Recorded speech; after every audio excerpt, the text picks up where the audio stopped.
నగర శివార్లోని శివానందపురంలో తమ ఇళ్ల దగ్గర రోడ్లను సైతం కబ్జా చేయాలని కొంతమంది చూడటం దారుణమని ఆ ప్రాంత ప్రజలు ఆవేదన వ్యక్తం చేశారు. కబ్జాదారుల నుంచి రక్షించాలంటూ కలెక్టర్ కార్యాలయం ఎదుట వారు ధర్నా నిర్వహించారు. ఎన్టీఆర్ ముఖ్యమంత్రిగా ఉన్న సమయంలో దాదాపు వందలాది మంది కుటుంబాలకు ఇక్కడి ఇళ్ల స్థలాలను కేటాయించారన్నారు. అనంతరం ఇక్కడ ఇళ్లను నిర్మించుకుని నివసిస్తున్నట్లు ఈ రోజు కొంతమంది కబ్జాదారులు తమ ఇళ్ల వద్దకు వచ్చి స్థలాలు తమవి అంటూ బెదిరించే ప్రయత్నం చేస్తున్నారన్నారు. ఎన్నో ఏళ్లుగా నివాసం ఉంటున్న తమను కబ్జాదారుల నుంచి రక్షించాలని ఎన్నిసార్లు అధికారులకు విన్నవించినా కనీసం పట్టించుకున్న పాపాన పోలేదంటూ ఆవేదన వ్యక్తం చేశారు.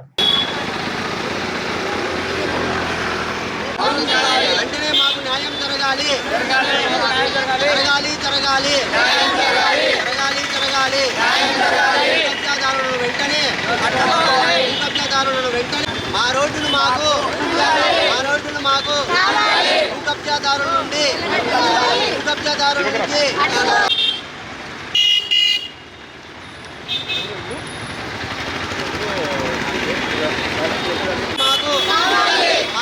మాకు న్యాయం ప్రభుత్వం వెంటనే కడప నడిబొడ్డున ఉన్న శివానందపురం దగ్గర గౌతమ్ బుద్ధ టౌన్షిప్ ఆపోజిట్ నందు 15వ డివిజన్ నుంచి మాట్లాడుతున్నాము. మాకు గత 40 సంవత్సరములుగా ఈ రోడ్డులో నడుస్తున్నాము. ఈ రోడ్లో అండర్ డ్రైనేజీ, కాలువలు, కరెంటు పోల్లు అన్నీ ఉన్నాయి. ఇప్పుడు కొత్తగా భూ కబ్జాదారులు వచ్చి ఇది మా స్థలము, మీకు రోడ్డు లేదు అంటున్నారు. అటు సైడు మాకు లేఅవుట్లో ఇది 1843లో ఎన్టీఆర్ గవర్నమెంట్లో మాకు లేఅవుట్ ఇచ్చారు. ప్రజలకు ప్రతి ఒక్కరికి 3 సెంట్లు చొప్పున అందరికీ గవర్నమెంట్ మంజూరు చేసింది. ఇక్కడ దాదాపు 300 కుటుంబాలు నివసిస్తున్నాయి. అటు సైడు వాళ్ళు మాది రిజిస్టర్ ల్యాండ్, మీకు ఇటు సైడు రోడ్డు లేదు అంటున్నారు. ఇటు సైడు వాళ్ళు మీకు రోడ్డు లేదు అంటున్నారు. మేము ఎటు కాని పరిస్థితుల్లో ఉన్నాము. మా ప్రజలకు న్యాయం చేయవలసిందిగా అధికారులను కోరుకుంటున్నాము. గతంలో కమిషనర్ గారికి కానీ, ఎంఆర్ఓ గారికి కానీ, కలెక్టర్ గారికి కానీ చాలామందికి ఎన్నోసార్లు గత 10 సంవత్సరాల నుంచి పోరాడుతున్నాము. ప్రభుత్వాలు వస్తున్నాయి పోతున్నాయి తప్ప మాకు న్యాయం చేసే నాదుడే లేడు. దయచేసి మాకు మా రోడ్డును భూ కబ్జాదారుల నుంచి అడ్డుకొని మా రోడ్డును మాకు ఇప్పవలసిందిగా కోరుతున్నాము. వాటర్ పైపు లైను, కరెంటు పోల్లు ఉన్నాయి. మేము ప్రతి ఒక్కరము ఇంటి పన్ను, కరెంటు బిల్లులు అన్నీ కడుతున్నాము. ఎన్నిసార్లు కనీసం 100 సార్లు తిరిగాము. మాకు స్పందించే వాళ్ళు ఎవరూ లేరు. దయచేసి ఇది ముఖ్యమంత్రి గారి దృష్టికి పోవలసిందిగా కోరుతున్నాము.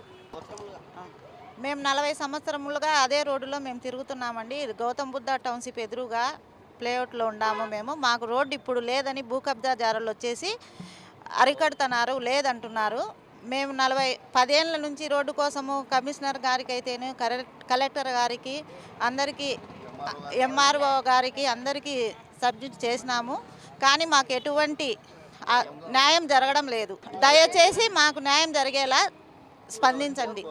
రాజంపేటలో Andhra Pradesh anganwadi workers and helpers union పిలుపు మేరకు తమ న్యాయమైన కోరికలు తీర్చాలని 3 రోజుల రిలే దీక్షలు చేపట్టారు. రాజంపేటలో Andhra Pradesh anganwadi workers and helpers union పిలుపు మేరకు తమ న్యాయమైన కోరికలు తీర్చాలని సోమవారం 3 రోజుల రిలే దీక్షలు చేపట్టారు. ఈ కార్యక్రమంలో పెద్ద ఎత్తున అంగన్వాడీ సిబ్బంది పాల్గొన్నారు. ఈ సందర్భంగా అంగన్వాడీ సిబ్బంది తమ న్యాయమైన కోరికలు తీర్చాలని డిమాండ్ చేశారు. రేపు ఎల్లుండి కూడా ఈ నిరసన దీక్షలు కొనసాగనున్నాయి.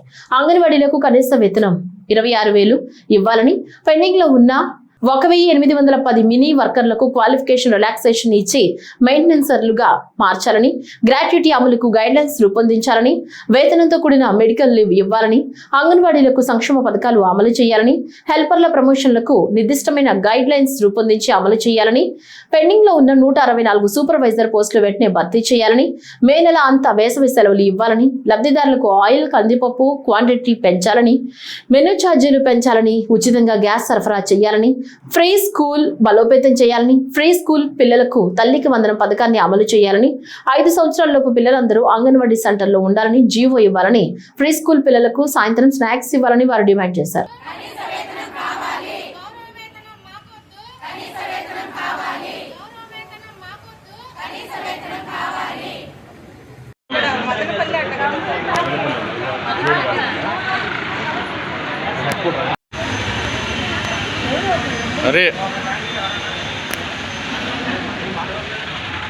అంగన్వాడీలు మాకు జీతాలు చాలా తక్కువగా ఉన్నాయి. చాలా తక్కువ. ఇప్పుడు 2 సార్లు పోయిన ప్రభుత్వం వాళ్ళు కూడా పెంచుతామన్నారు, పెంచలేదు. ఈ ప్రభుత్వం వారు కూడా మాకు జీతం పెంచలేదు. కానీ పని అయితే మటుకు ఎక్కువగా పని భారం పెంచుతూ ఉన్నారు. ఏఎన్ఎం చేసే పని కూడా మాకే జతపరిచి మాకు పని ఒత్తిడి ఎక్కువైపోయింది.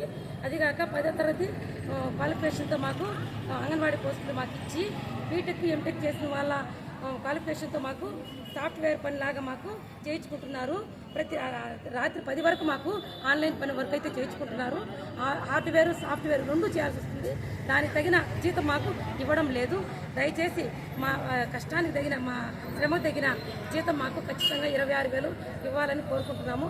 అదేవిధంగా పని ఒత్తిడి తగ్గించాలని కోరుకుంటున్నాము. అంగన్వాడీల తరఫున గవర్నమెంట్కి మా విన్నపం, మా ఆవేదన అనుకోండి. ఇది వచ్చేసి చెప్పడానికి అయితే మమ్మల్ని గవర్నమెంట్ ఉద్యోగులుగా అంగీకరించడానికి గవర్నమెంట్కి మనసొప్పడం లేదు. కానీ మా దగ్గర గవర్నమెంట్కి సంబంధించిన ప్రతి వెట్టి చాకిరీ అనేది మా చేత చేయిస్తూ ఉన్నారు. జీతాలు పెరుగుతున్న ధరలకు అనుగుణంగా జీతాలు పెంచడం చేత కాలేదు, కానీ మెనూ ఛార్జీలు పెంచడం లేదు, జీతాలు పెంచడం లేదు. ఇప్పుడున్న పరిస్థితుల్లో 11,500 జీతంతో ఒక అంగన్వాడీ టీచర్ ఒక కుటుంబాన్ని ఎలా పోషించుకోగలరు అనేది మా ఆవేదన మీకు వ్యక్తం చేస్తున్నాము.